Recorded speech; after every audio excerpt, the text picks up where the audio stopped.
вся вот эта сейчас история с коронавирусом, она на пользу происходящим изменениям, или же она может навредить нашей стране? Конечно, на пользу. Конечно, на пользу.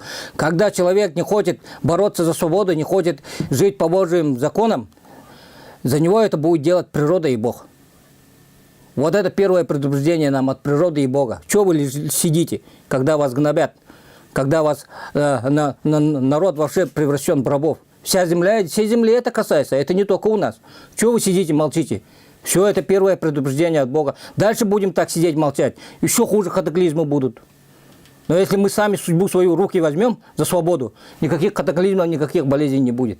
Это просто предупреждение от Бога, от природы. Пока первое. Так что надо просыпаться, бороться за свою свободу и права. Это просто предупреждение. Бог, природа говорит, зачем вы такие рабы нужны этой планете, этой вселенной? Будьте уничтожены. Все. То есть выбора нет? Конечно, конечно, надо действовать. За свои права, свободу бороться надо. И не только у нас, по всему миру.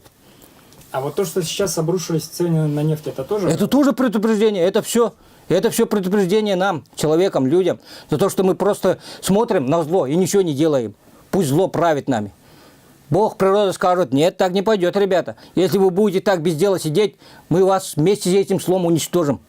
И сюда пройдут другие формы жизни лучше нас.